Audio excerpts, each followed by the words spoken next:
That's it now. 2 balls and a strike to count on Taylor. Reyes fires, swinging a drive, deep left field. This is way back. Welcome on. Let's Taylor.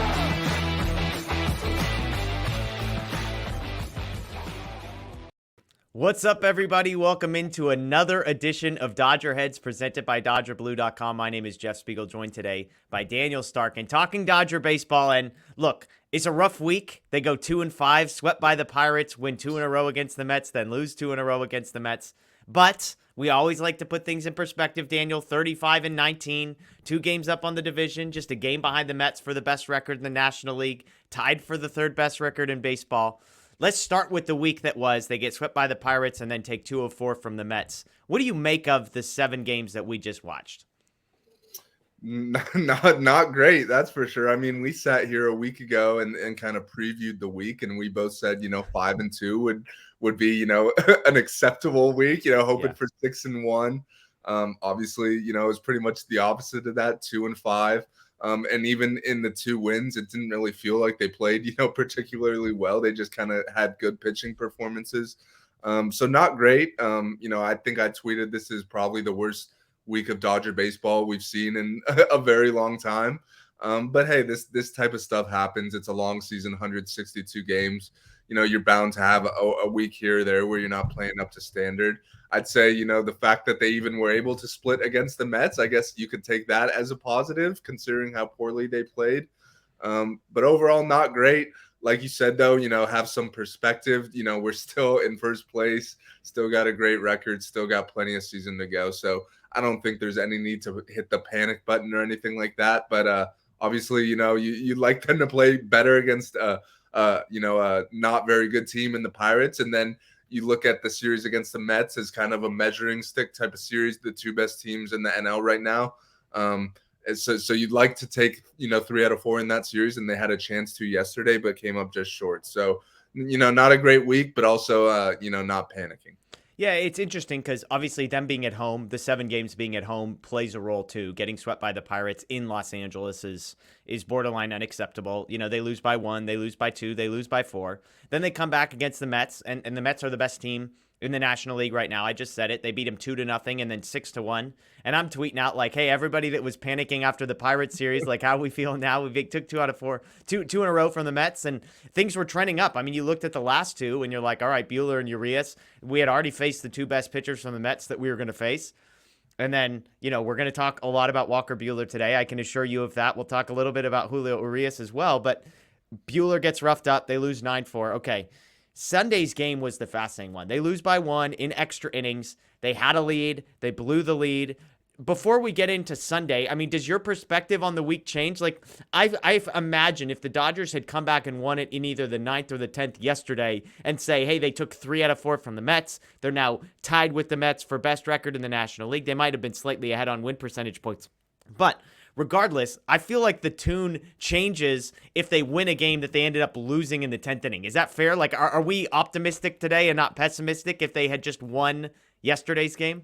Yeah, absolutely. I mean, when you take 3 out of 4 from a good team, that's a good step in the right direction. And they definitely had plenty of chances to win that game yesterday, and we'll get into that coming up here. But yeah, I mean, obviously it for the first 7 innings of that game or whatever, it felt like, they're going to squeak it out. The bullpen blows it. And then at that point, once they're trailing, it's like, oh, all right, our offense isn't doing anything, this one's over. But then they kind of had a chance to steal it there. And I think, our feelings would have been much different if they did end up, winning that game. But so be it. I guess, we're lucky that we even won the first 2 games considering how we played. But like you said, we were feeling good at that point. You expect with Walker Buehler and Julio going the next 2 days, you think you're going to take at least one of those games, especially considering they're facing, the Mets' worst 2 starters, I'd say. But it didn't happen. And yesterday's, I'd say, was maybe one of the most unfortunate losses of the season, the way just kind of it all played out. Yeah, absolutely. Let's talk a little bit about that game against the Mets on Sunday. The Dodgers are losing. The Dodgers are winning. The bullpen blows the lead. And there's a lot of controversy about how the bullpen was handled in that situation. Brusdar Graterol Gets the last out of one inning, comes back for the next inning, struggling, left out there, struggling, left out there, struggling, left out there, struggling, left out there. He ends up blowing the lead eventually. Finally, he comes out of the game. The Dodgers are able to limit the damage. They're down by 2 going into the 9th. Will Smith hits a home run to cut it to 1. Chris Taylor with a 2-out double. Eddie Alvarez, recently called up, gets a 1-out RBI single to tie the game. All of a sudden, it's 4-4. You're headed to extra innings, and you're feeling pretty good about things on the offensive side because you've got Mookie Betts, Freddie Freeman, and Trey Turner due up in the 10th with the runner already at second. The flip side was the 9th inning finishes, and I'm tweeting, who the heck are they going to pitch in this game? Like, the way they were handling their bullpen showed us Daniel Hudson was not available. Because of Bueller's start on Saturday, they had to use, I think, 6 relievers on Saturday. A number of those guys pitched again on Sunday. A number of guys, I'm imagining somebody like David Price, for example, was not available on Sunday to go back-to-back necessarily. So they trot Kimbrell back out there, who does, all in all, a pretty decent job of limiting it to just the 1 run, again, starting with the runner on second base. But the bottom of the 10th was kind of the critical moment there. Mookie Betts due up with Freddie Freeman and Trey Turner behind him, Will Smith behind him, and a runner on second and down by 1. That's a situation that you absolutely expect to get at least 1 run, maybe 2 or 3, considering who the opposing pitcher was. It was a rookie who had never had a career save. And yet Mookie pops out, Freddie grounds out, Trey reaches on catcher's interference.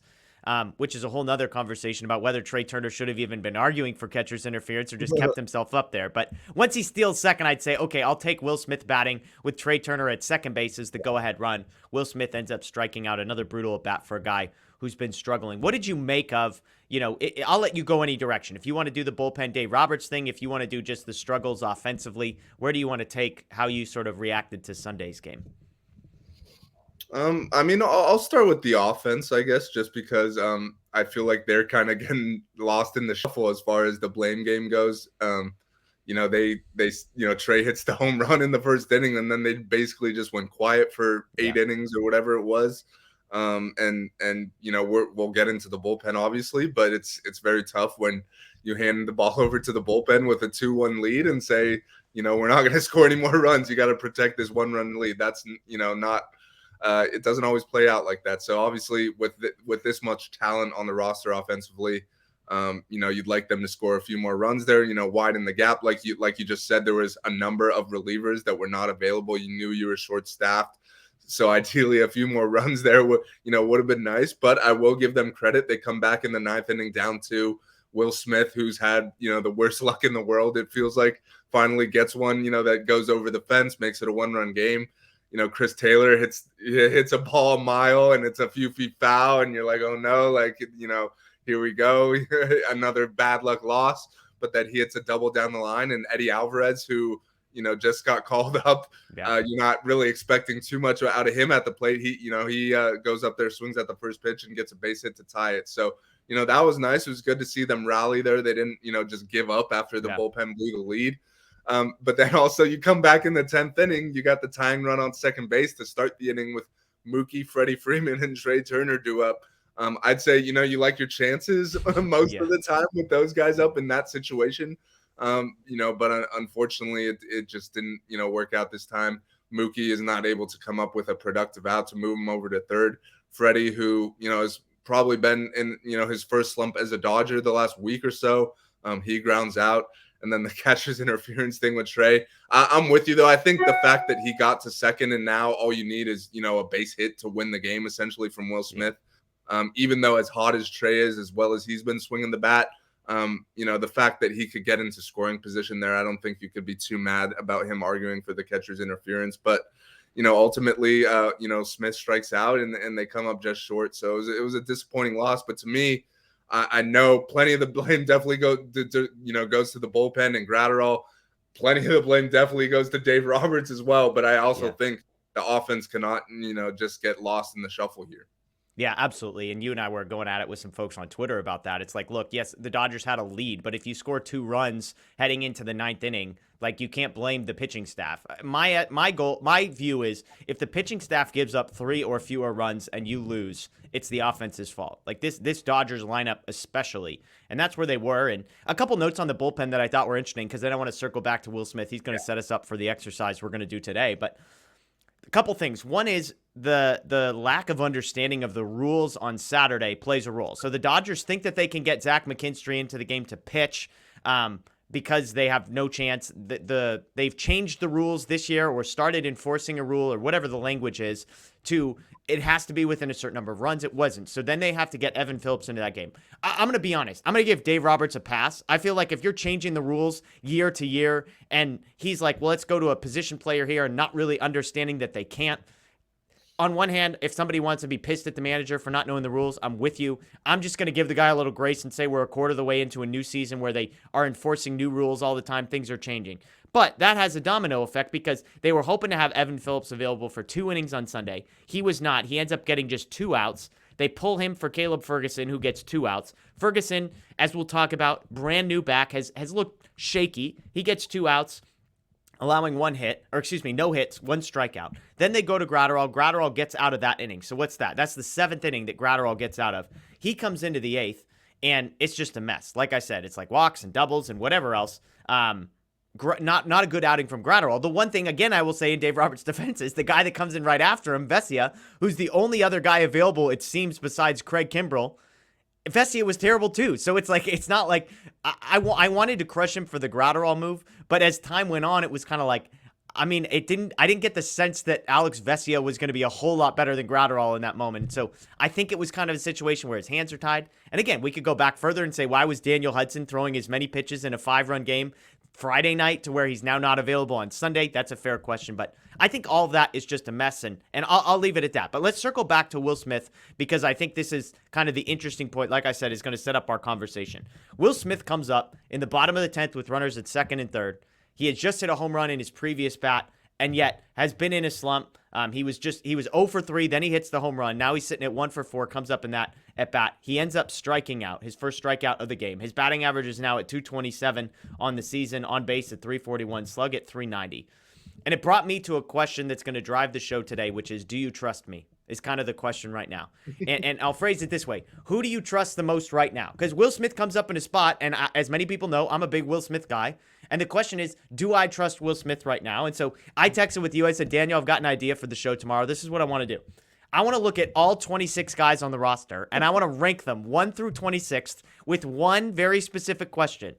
Who do you trust the most right now? Okay, so we're not looking necessarily at a full career's worth of work. We're not necessarily even looking at a full season's worth of work. You can phrase this however you want to, but who do you trust right now? And then with each of these guys, I want to ask a slight follow-up question, although not factoring into the rankings that I'm going to present, is do you expect to trust this guy come playoff time? Okay, so I've ranked the guys 1 through 26 on my own list of most trustworthy. And so I'll give you my number 1, then I'll let you respond, and we'll bounce back and forth. Some of these guys we're going to have more time on than others. For example, when we get to Walker Buehler, Julio Urías, Will Smith, those types of guys, we're gonna lay out for a little bit and have a conversation about where we're at. Other guys, like Mookie Betts, for example, I imagine is going to be a pretty straightforward and quick conversation. So starting with the guys that I deem the most trustworthy, I have a feeling we agree on our top 3. I have a feeling we agree especially on number 1. 2 and 3 might be in different order. But number 1 on this list for me is very easy. It's Mookie Betts. He has the best average, the best on-base percentage, the best slugging percentage, the most home runs. He leads baseball in wins above replacement according to Fangraphs. Yes, I trust him the most right now. Yes, I expect to trust him come playoff time. Daniel, is Mookie Betts number 1 on your list? Yeah, he is. I don't have much to add to that. You know, you read out the stats. The stats do not lie. Unfortunately, yesterday was pretty much the one time he didn't come through in a spot where you kind of need him to. So that kind of sucks. But he's still on fire.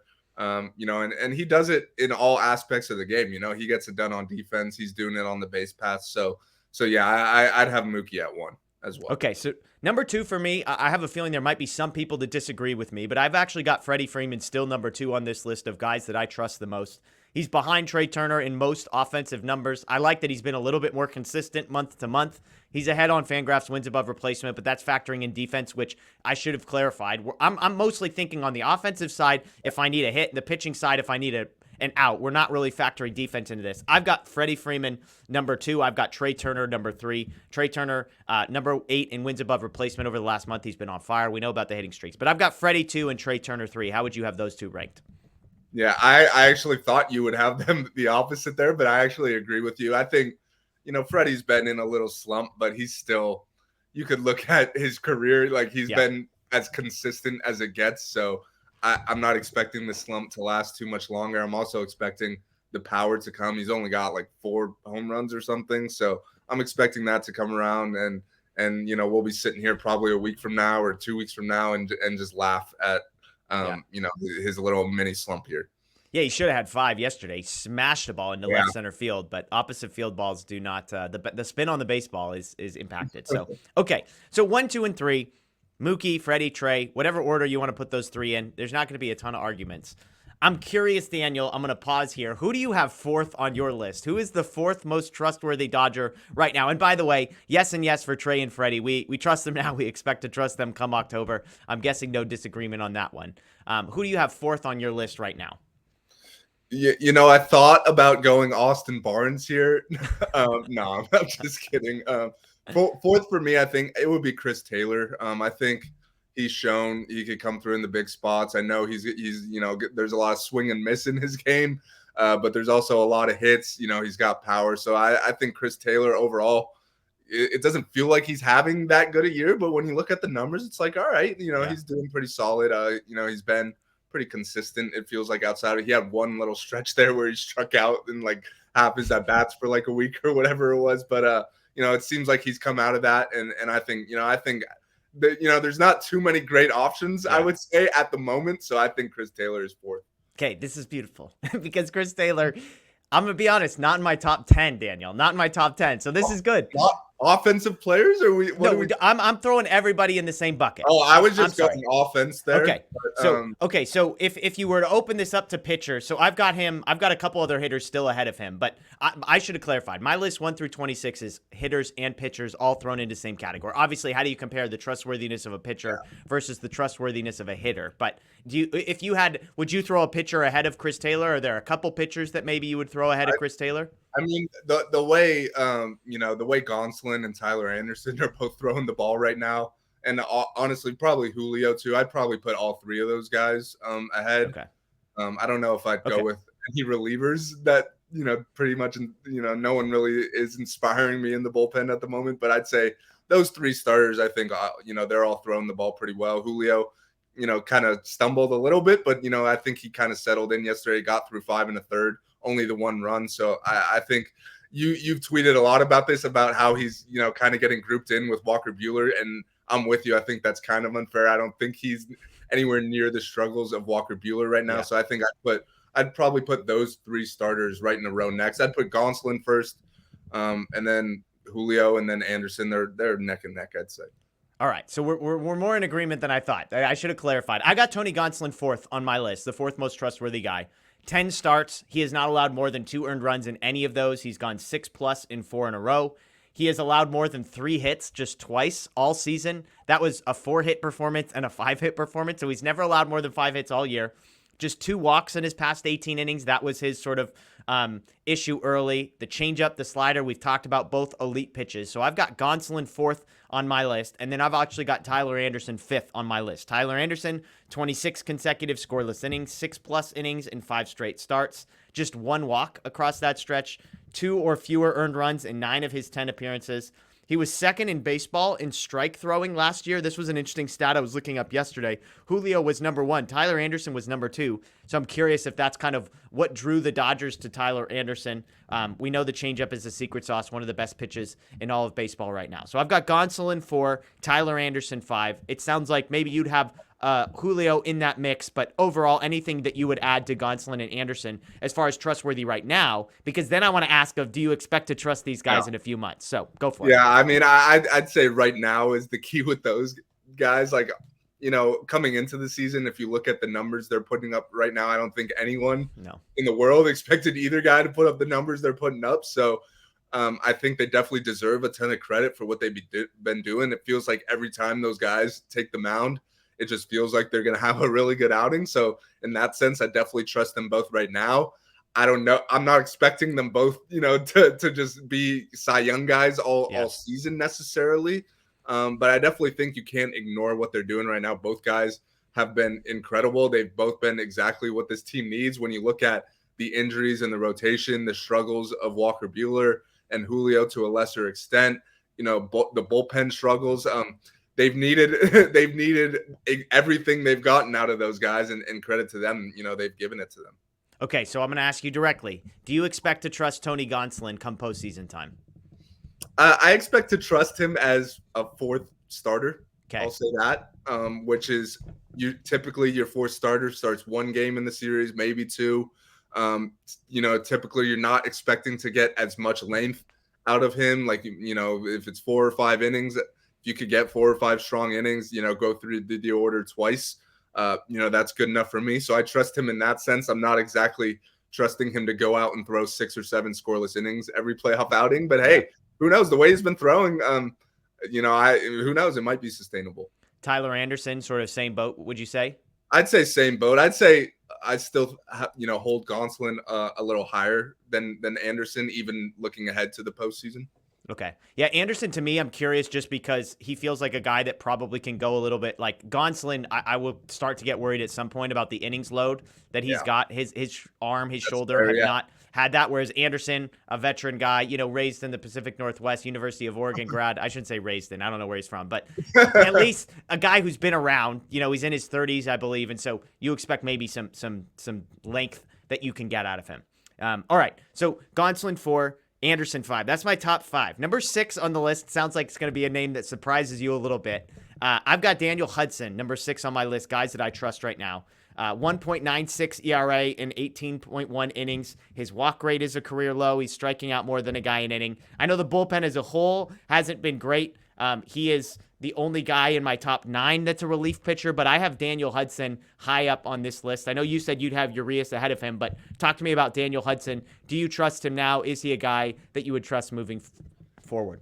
Yeah, I mean, it's so hard to compare like a reliever to a starter or to a position player, but I definitely think out of all the relievers, Daniel Hudson, he's probably far and away the most trustworthy guy right now.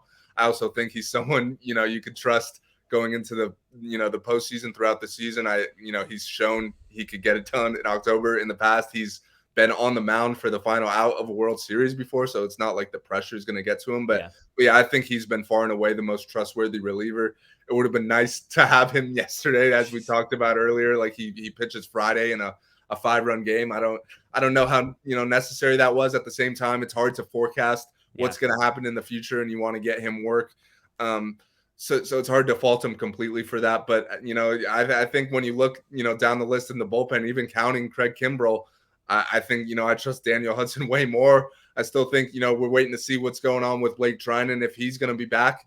But if there is no Blake Trinan, let's say in a postseason series, I think Daniel Hudson is that guy you go to in that role where it's whatever inning it is, if you're in a jam, if you need to get out of it, if the middle of the order is coming up, I think he's the guy you go to right now. Yeah. Absolutely. Absolutely agree. So yes and yes from both of us on that one. Number 7, again, a name that I think is going to surprise you based on some comments you've made earlier. I've actually got Justin Turner, number 7 on my list of guys that I trust the most. 813 OPS the last 30 days. Seems to have shook off the cobwebs a little bit from the beginning of the year. 130 in the weighted runs created plus category. For me, once he proved he could do it, it showed me that age was not going to be the problem. That was my only concern. Age doesn't just disappear for a month and then pop back up. So I've got Turner 7th on this list of guys that I trust now. And when we get to Chris Taylor, I'll talk about the difference between those two guys. But just his ability to put the bat on the ball, be in a big spot. I trust him now. I expect to trust him in the postseason as well. Yeah. I think, those early season struggles of Justin Turner, I think we could just kind of, cap that up to, his yearly April struggles that we've seen time and time again. I know we've talked about this plenty of times, but we thought, like you just said, we thought age was playing a factor. He's kind of shown the last few weeks. He's not ready to hang him up just yet. He's still got some game in him. I think for me, I guess on the position player ranking, I had Chris Taylor 4th. Then the next guy to me probably would have been a toss-up between Turner and Will Smith. So he's right there in that 5-6 range in the position players for me. So I'm probably a little lower on him than you, but I still think, Justin Turner is a guy you could trust, especially, in the big moments in October. He's done that time and time again. I still worry about him when it comes to like high velocity righties and such. I think he's shown that's kind of his weakness as far as hitting goes. And that's kind of what you're going to see in October. But I still think Justin Turner is a guy who, batting fifth or sixth in that lineup or whatever, he's a guy you trust in those big spots. Yeah, absolutely. All right, 8 is where it gets a little interesting. This is where I've got Julio Urías on my list. And I want to pause here because, like you said, I have been vocal on Twitter that I think Julio is being unfairly grouped in with Walker Buehler. And let me clarify what I mean by that. Are both guys struggling? The answer to that question is yes. Are they struggling equal amounts? The answer is unequivocally no. Walker Buehler, as we will talk about once we get to him later in this list, has some things going on. Julio is not perfect Julio right now, okay? Nobody is arguing that he's amazing. People want to point to his FIP and say he's a mess. Nobody is arguing that Julio is peak Julio right now. What I'm arguing for is that the level of consistency and the level of success he has been able to maintain, even despite some of the underlying stuff struggling, I think speaks to the strength of Julio. So before I do my numbers deep dive here in a sec, Daniel, where are you at on Julio and sort of your optimism about him moving forward? I gather that you trust him now. Do you think he's going to figure this thing out and be a guy that you can trust 6 months from now? Yeah, I'm really optimistic about Julio. I think, like you said, he's probably been doing a little better than he should be doing. Like, I don't think he's at his peak form right now. I think his command, he's kind of lost. You saw yesterday his pitch count's getting way up there. He's walking the 9-hitter to get to load the bases for the leadoff man. Like, that's never ideal. And I think when Julio is at his best, like, his command is probably his biggest strength. Like, he has the ability with multiple pitches to kind of place them wherever, he wants. And that's kind of what we haven't been seeing over the last month or so. But at the same time, I think he's been in the spot, the big spots so many times, out of the bullpen, starting, whatever the case may be. I don't think as far as like his mentals go, I think, he's the guy you want on the mound in those big spots. I also think his velocity's kind of been ticking up a little bit recently. He's kind of a notorious slow starter as well, kind of like Justin Turner. So I think he's going to come around as the summer, as it starts to warm up, as the summer comes around, as the games start to get more important. I think he'll be fine. I just think he's a guy that, when the going gets tough, that's the guy that you want on the mound. So with that being said, I know he's not, I'd probably trust, we're kind of having two different conversations here. Who do you trust now and who do you trust come October? I'd say he'd probably be higher on my list for the October question as opposed to right now. But I just trust him to kind of come out of this and get back to being the guy that he's been for a while now. I think Tim Neverett actually gave a pretty good stat on the broadcast yesterday. It was like Julio's record in his career before the All-Star break. It was like a little bit above 500. And then they said in his career after the All-Star break, he's like 16-1 or something.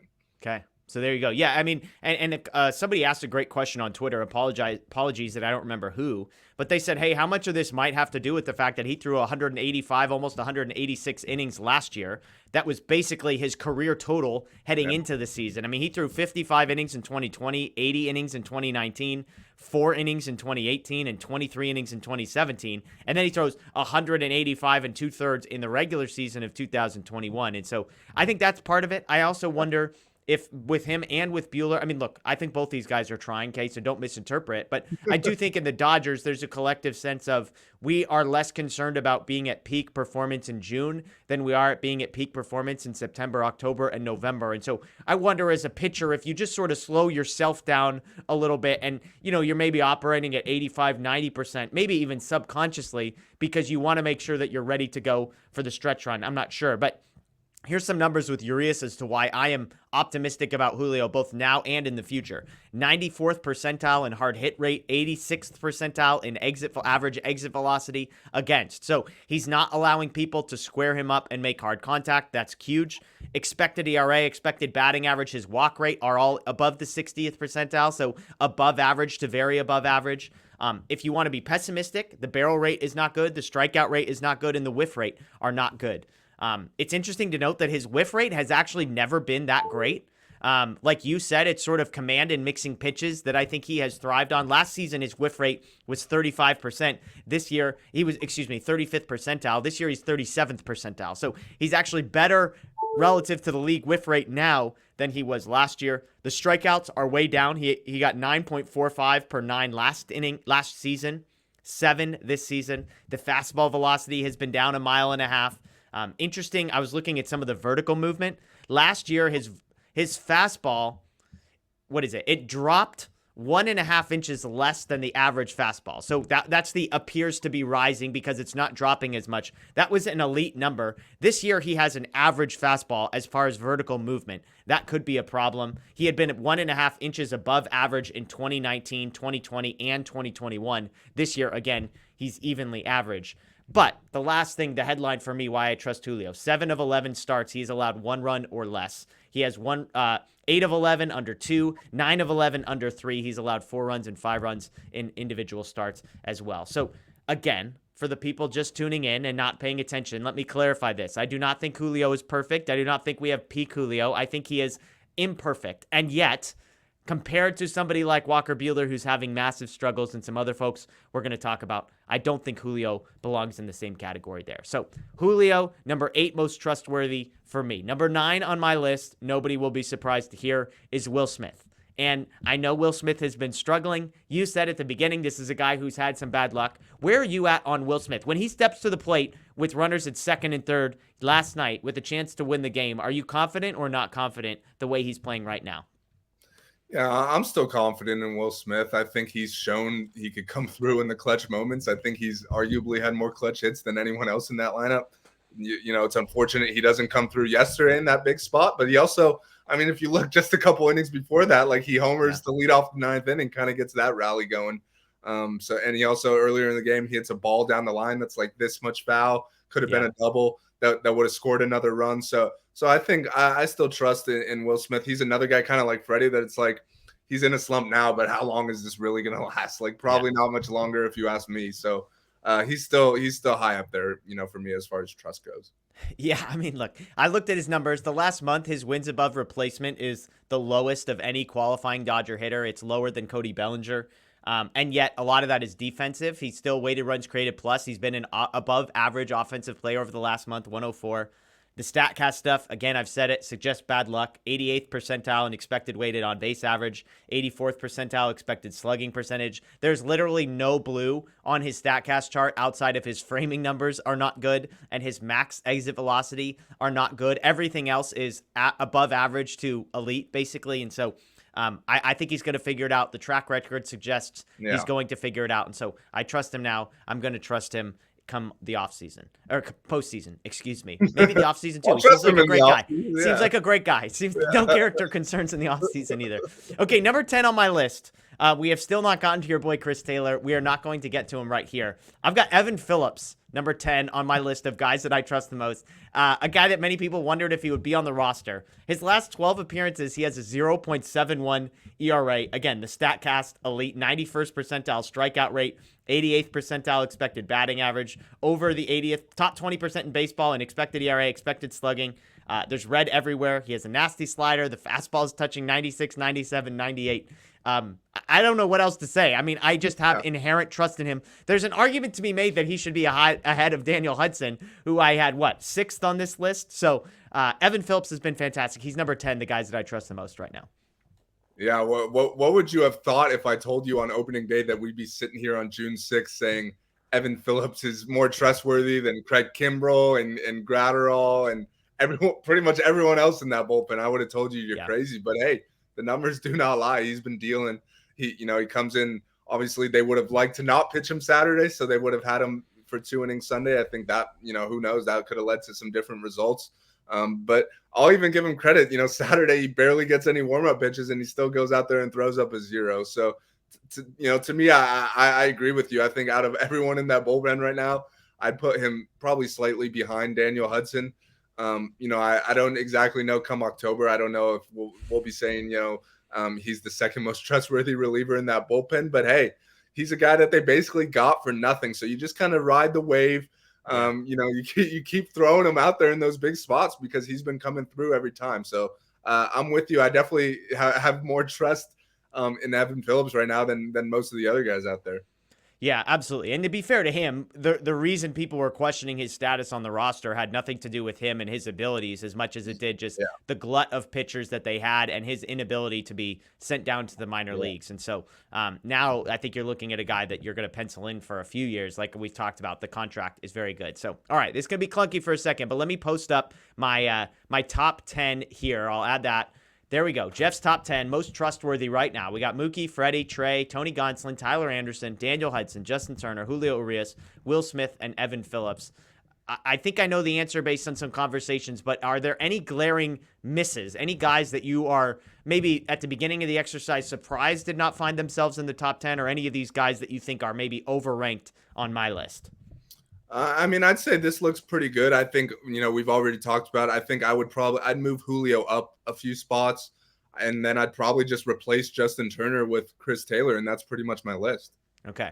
Yeah, I mean, again, you've said there are a bunch of guys not on this list that we have not gotten to. Kimbrell, Taylor, Bueller, Gavin Lux, Alex Vessia. There are a bunch of guys that maybe at various points in the year we thought were going to be on this list, but that's who I've got my top 10 so far. So let's keep moving here with the list. Number 11 for me is a guy that we haven't actually mentioned or talked a ton about. We're not to Chris Taylor yet. We're almost there, I promise. But I've got Craig Kimbrell, number 11, on my list. I know this isn't the most popular opinion on here. I should have thrown him at number 10 just for the trolls on Twitter. For when I post this list on Twitter, that probably would have made some people happy. But who knows? Maybe Evan Phillips will be even more controversial.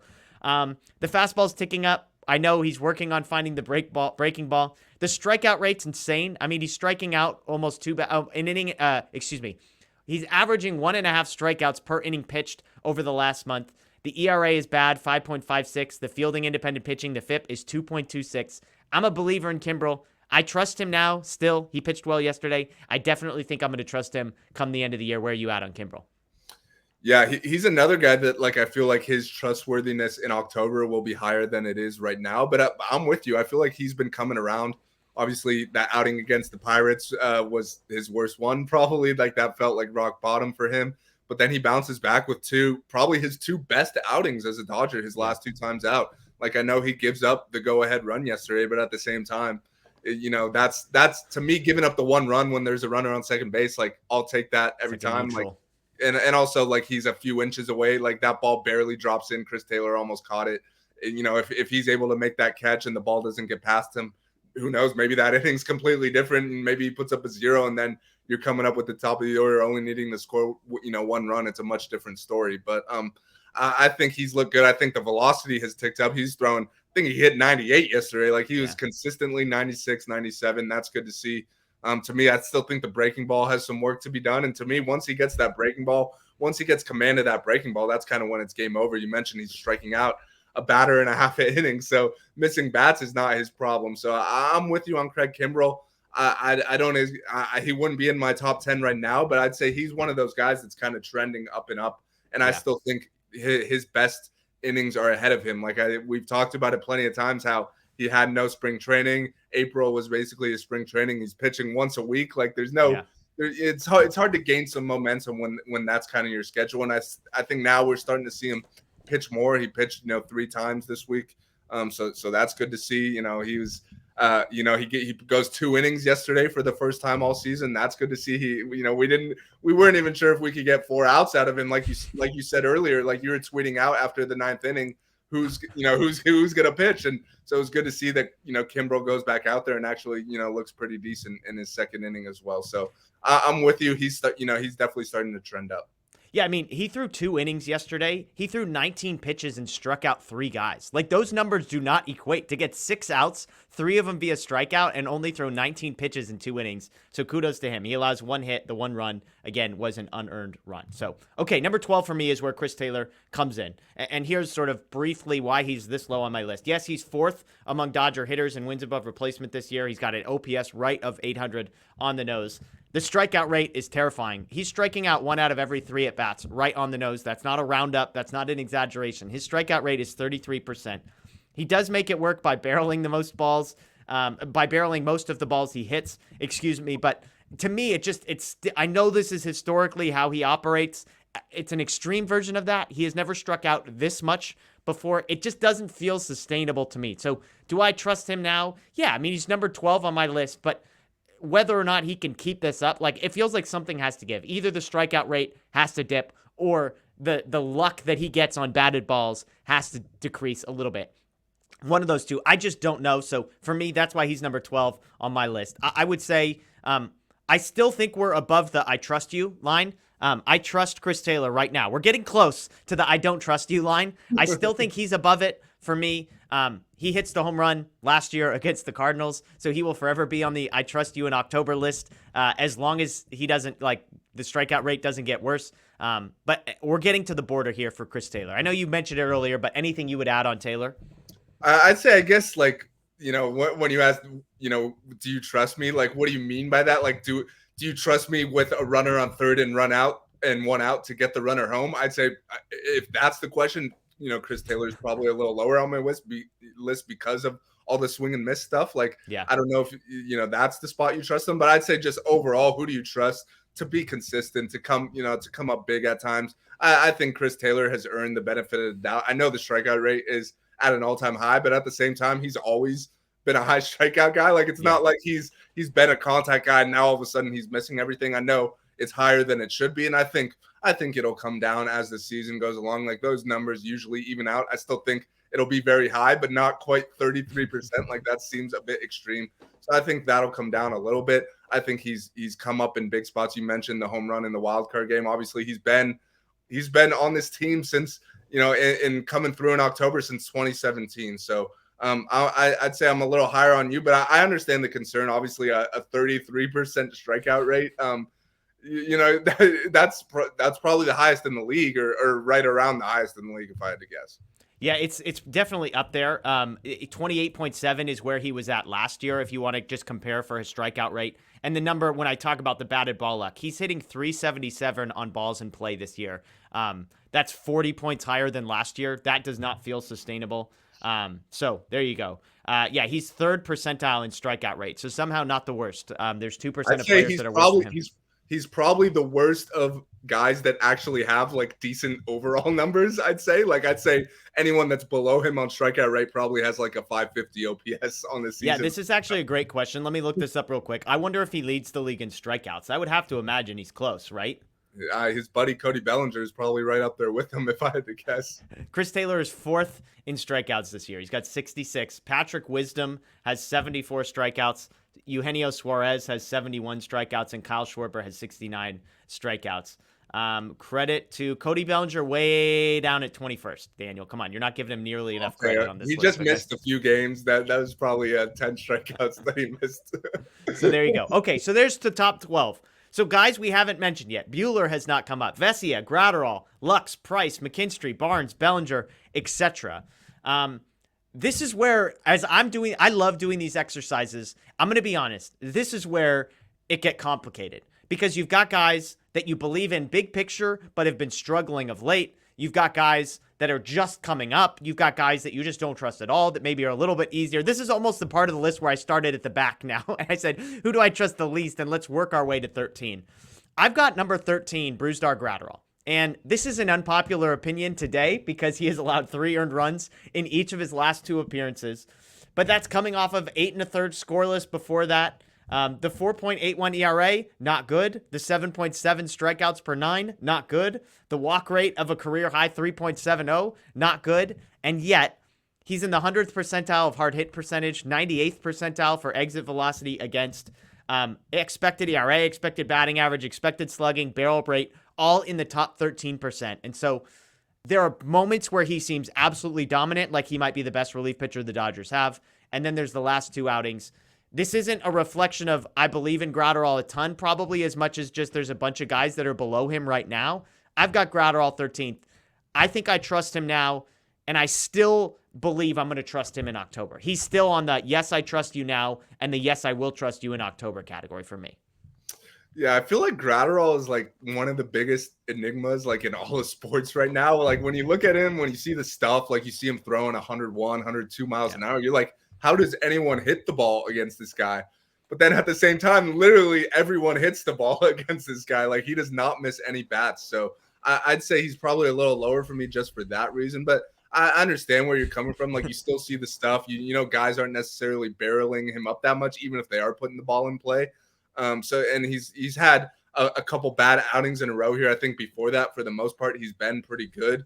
And I also think, you know, the velocity plays up in October, as we saw last year. You know, it seemed like he kind of figured it all out in October last year, which is why we're so excited about him coming into this year. Hasn't exactly played out. He's still not missing any bat. Like yesterday, for example, he gives up the 2 doubles to tie the game. All right. But you think, if we could just leave it here, like our offense will get a run. He ends up, there's a guy on third with 1 out or whatever. And it's like, all right, we need a strikeout here. Like we could not afford a sac fly or whatever. And Eduardo Escobar's up there and he's fouling off everything Gratterall has to offer. And then he eventually gets the sac fly. So it's like, do I trust him in those type of spots? He's kind of like the Chris Taylor of the pitching staff, because it's like Chris Taylor, you don't necessarily trust in those big spots because he strikes out a lot. Well, you don't necessarily trust Gratterall in those big spots because he can't get any strikeouts. So I'd say I trust him more long-term than I do right now, just because he's kind of struggling a little bit. But I definitely think some people have gone too far on Gratterall. Like people were just responding my tweets yesterday saying, trade him. Like I think that's ridiculous. I don't know what you would be expecting to get for him right now. But yeah, I definitely think he's the guy who it's like he could figure it out at any time and be one of the most dominant relievers in baseball. So for that reason, you still remain optimistic. Yeah, his floor feels like he's going to be a dominant 7th or 8th inning guy for the next 5 years. Like that's his floor. His ceiling is much higher if he can ever figure out missing bats. So I'm with you. But okay, so we got about 10, 15 minutes left in the show. Let's get to the guy, number 14 on my list, Walker Buehler. He was the hardest. There were moments where he was about 5 spots lower on this list, down closer to 20. That felt like an overreaction. But let me do my Walker Buehler deal. Looking at his numbers, I did a deep dive yesterday. He's currently below average, so in the bottom 50% of baseball among pitchers in hard hit percentage, 36th percentile, strikeout rate, 40th percentile, whiff rate, 40th percentile, expected batting average, 31st percentile, expected ERA, 41st percentile, expected slugging percentage, 34th percentile. So every one of those categories, he is in the bottom 41% of all Major League Baseball pitchers. His ERA minus, which is similar to weighted runs created plus in a way where 100 is league average. Lower is better. He's 96. So they've got him as a slightly above average pitcher. That was sort of surprising to me. The fielding independent pitching FIP, 3.87. Solid. That's solid numbers. Saturday, some numbers just on that. His fastball velocity was actually up almost a mile an hour over average. The spin rate was up, and yet he threw 30 fastballs and got 1 whiff on fastballs. 11 swings, just 1 whiff.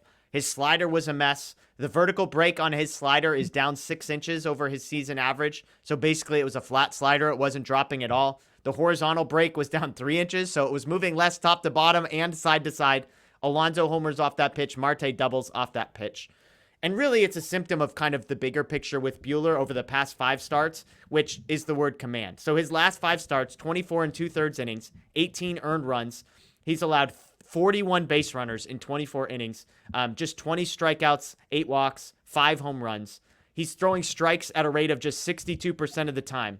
Of 65 qualifying pitchers this year, a 62% strike rate would place him 60th out of 65 pitchers. He was 12th in the league at 66.8% strikes last year.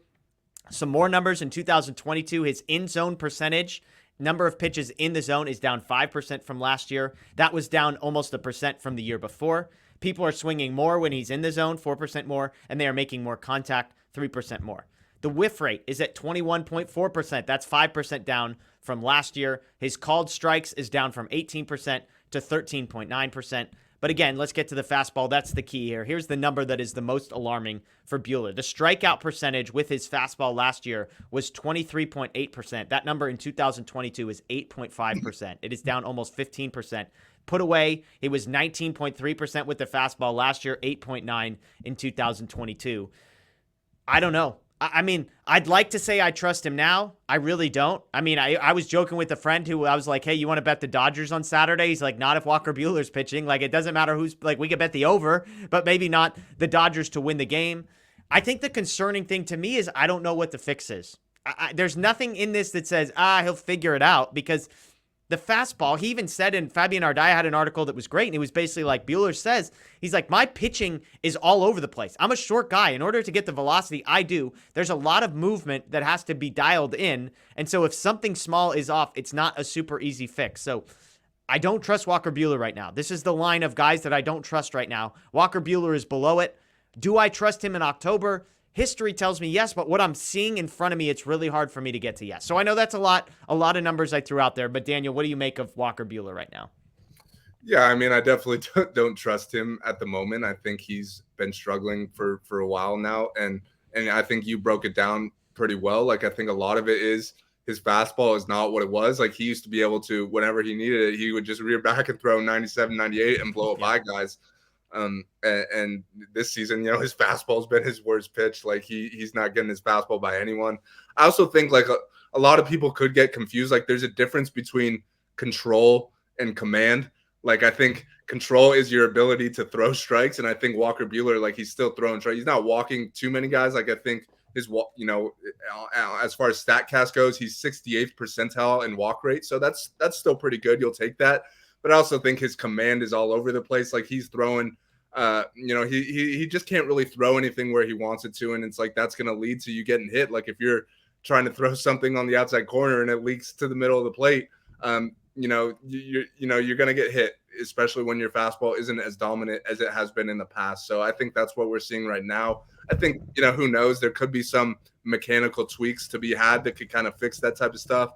Could just be, kind of like hitters. It could just be a little mid-season slump here. I think, we saw earlier in the season, he threw a complete game shutout. He still had some dominant outings this year. So it's not like he's just been going out and getting rocked every single start all season. I think it's just mostly been for the past month or so is where he's really been struggling. So I think long term, I think people are being a little too hard on him. Like, he's another guy that everyone's saying to trade him. And to me, like, not everyone's saying that, but I've gotten tweets saying to trade him. And to me, that's just ridiculous. Someone tweeted me yesterday saying he should be sent down to the minor leagues. That's also ridiculous if you ask me. I don't know what that's going to solve. I just think, he's hit a bit of a rough patch here. I think as far as like competitiveness goes, like, I'd put Walker Buehler in like the 95th percentile. So like, in that sense, I trust that he knows how much he's struggling. He doesn't feel good about it, and he's going to put in the work that it takes to come out of it and be ready to go in October. We've typically seen his best work is in October. And something else we mentioned earlier is, Julio threw 200 innings if you count the playoffs last year. That was by far a career high. Walker Buehler was in the same boat. Like, he threw more than 200 innings in the regular season, and then in the postseason, he's pitching on short rest. He's pitching when he wasn't expecting to be pitching. Like, Max Scherzer couldn't pitch, and all of a sudden Walker Buehler's on the mound a day earlier than expecting. So stuff like that could definitely take a toll on you. I still think, give him time. Obviously, you don't have many other options in the starting rotation right now. I think maybe, who knows, like, maybe if Kershaw comes back, if Heaney comes back, maybe that's a time where you say, hey, Walker, shut it down for a couple weeks here, let your arm kind of reset a little bit, and then we'll gear up for the second half of the season. I think, that's not the worst idea in the world, as long as you have enough starters, to do that. But I definitely think right now he's not throwing the ball well. I don't think anyone could argue the contrary to that. And it's unfortunate because he's a guy that we've come to just expect greatness from him. And, for the most part, we haven't really seen a rough patch like this from him ever, really. So, it's kind of unexpected. But, I trust Walker Buehler that he's going to figure it out by the time October comes around. But yeah, right now it obviously hasn't been great. Yeah, and again, I made the point, like, with Walker, the question I would ask is, like, is there a single pitch he's throwing right now that anybody trusts? Like, with Julio, I'm watching him yesterday, and that was the glaring thing to me, was it was like the curveball is still a trustworthy pitch. Like, even if his velocity is down, he can still throw fastball and curveball and make those two pitches work. With Buehler, when the velocity is not there, there's nothing else that he has in his arsenal that is firing right now in a way that I'm like, oh, okay, well, if the fastball's not working, he can go to this. It's like he needs his fastball, and when his fastball is not just okay, it's terrible right now as far as slugging percentage against it, all that kind of stuff. And so that's the concerning piece to me. All right, with just a few minutes left, let's fire through the rest of this list. I'll go 5 guys at a time, 15 through 19 on my list. I got a bunch of relief pitchers here. I got Justin Bruhl at number 15. 11 of 15 of his appearances have been scoreless. He's never allowed more than 1 earned run. He's striking out 5.65 guys per 9, so that's terrifying. Yeah. Yency Almonte, number 16, a guy I almost had higher on the list. 1.5 ERA in 12 innings, 8 appearances, more than a strikeout per inning, 96-mile-an-hour fastball. That's a guy who either could be not on the roster or way higher on this list if we do this exercise in 2 months. David Price, a guy that's way higher on the list than I expected.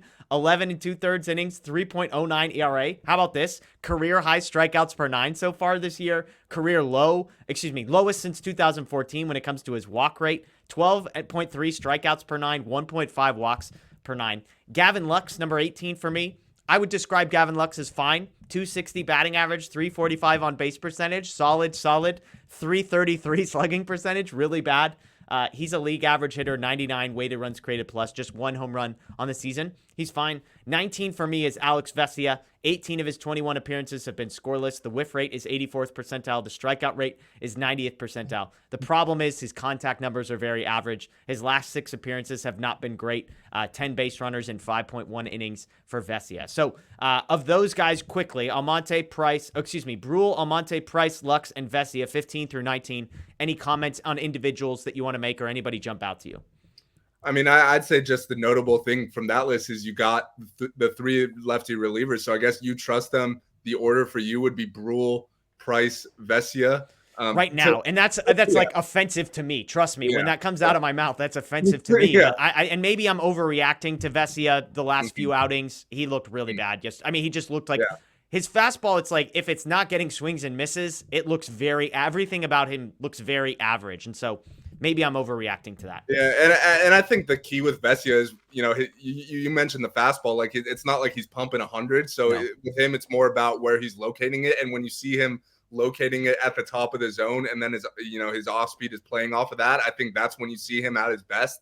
So I think when he's like you said, when he's not hitting his spots, I think that's when he's more vulnerable to hard contact there.